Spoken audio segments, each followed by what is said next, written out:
kurang lebih 40 tahun yang lalu di tempat yang bersejarah ini, ketika kita mulai merintis pembangunan sebuah tempat pengajian di tanah yang kosong dengan pertimbangan ketika itu di tahun 86-87 saya kira masih ada sisa-sisa banyak di sini tersisa, yang lain sudah banyak meninggal dunia. Ketika kita harus salat Jumat di tempat Masjid Muhammadiyah Jongsan itu, sehingga berinisiatif kita mendirikan Masjid Hijratul Qadri. Sesudah Hijratul Qadri terbentuk, kita di sini kesulitan untuk melaksanakan salat berjamaah. Salah satu lokasi yang kebetulan kosong Pak RW, secara politis kita harus kuasai. Oleh karena itu kita sulap menjadi tempat pengajian.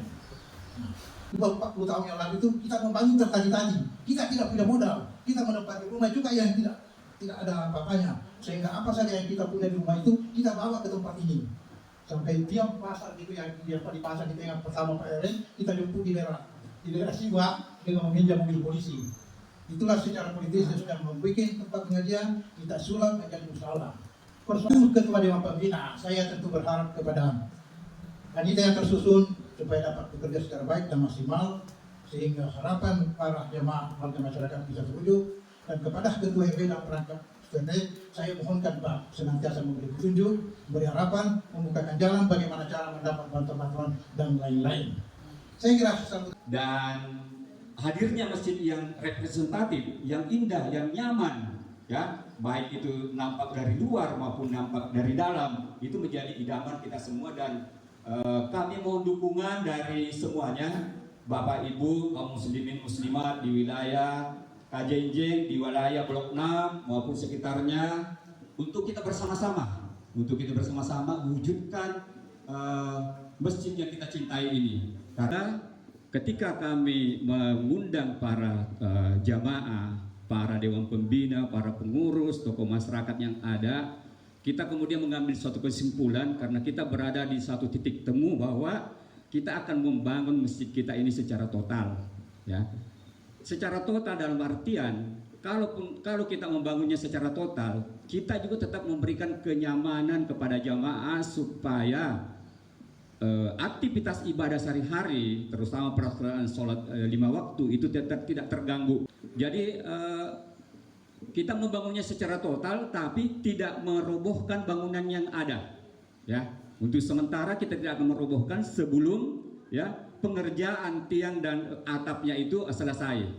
Ya, secara bertahap seperti itu. Harapan kita, kalau kita bisa memaksimalkan peluang yang ada dari bantuan-bantuan dari donatur yang ada, dari jamaah yang ada, dari para tokoh masyarakat, dari pembina dan semua yang terlibat di yang berkaitan dengan proses pembangunan masjid kita yang kita cintai ini, kita bisa maksimalkan. Kita akan berupaya bahwa kita akan menyelesaikan pembangunan ini dalam periode kita berjalan. Ya, ini akan dilanjutkan secara bertahap dari periode ke periode sampai gambar yang ada, ya, yang desain gambar yang ada itu bisa terwujud dan hadir sebuah masjid yang representatif, sebuah masjid yang kalau terjadi banjir kita tidak kita menjadi istirahat untuk tidak sholat di sini, karena juga dasar pemikiran kita kenapa harus membangun masjid ini dan meninggikan pondasi lantainya. Kalau Bapak Ibu lihat kemarin terakhir itu kondisi air ketika banjir adalah di titik hijau itu, ya, di bawah titik hijau, sehingga kita akan menaikkan ini lagi menjadi di titik hijau itu, jadi naik sekitar 70 berapa Pak? 70 cm dari banjir terakhir, ya, dari banjir terakhir. Nah, kalau sampaikan untuk rencana pembangunan masjid, insya Allah saya akan bersinergi dengan pengurus, panitia dan pembina serta masyarakat untuk saling mengawasi pekerjaan ini supaya tidak ada yang keliru dan tidak ada yang kekurangan spek. Jadi apa yang kita rencanakan harus sudah spek. Adapun kalau ada kesalahan spek, tolong kami ditegur karena kami juga manusia biasa. Insya Allah seluruh pembelanjaan bahan terutama besi itu kita pakai standar nasional Indonesia yang bersertifikat, insya Allah. Sehingga nanti dalam pembangunan ini kita betul-betul melaksanakan pembangunan dengan kokoh, disesuaikan dengan spek yang ada. Jadi jangan bilang di sana ada murah, di sana murah, tidak. Tetap kita harus mengikuti spesifikasi yang saya sudah rancang. Kami mewakili dari pemerintah, utama Kecamatan Manggala, Kelurahan Manggala, Perpanjangan Tangan dan RW dan RT.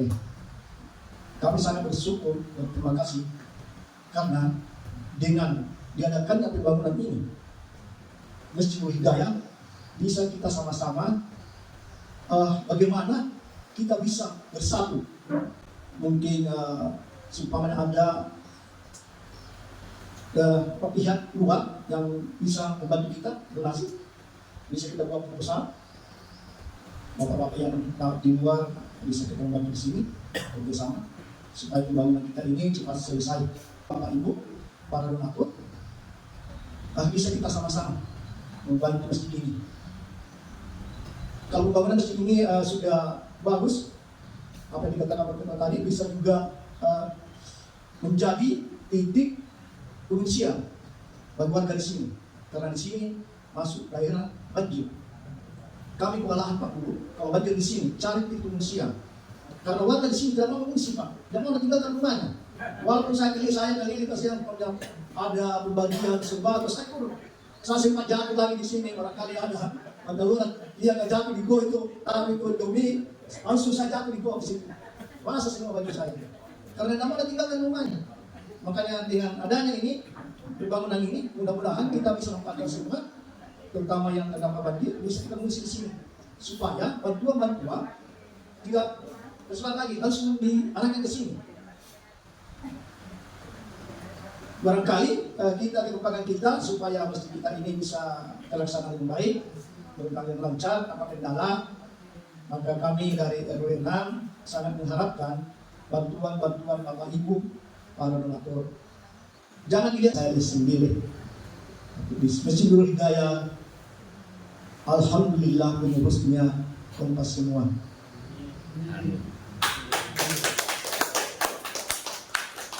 Makanya segala sesuatu yang kita mau laksanakan, kita harus rapatkan bersama.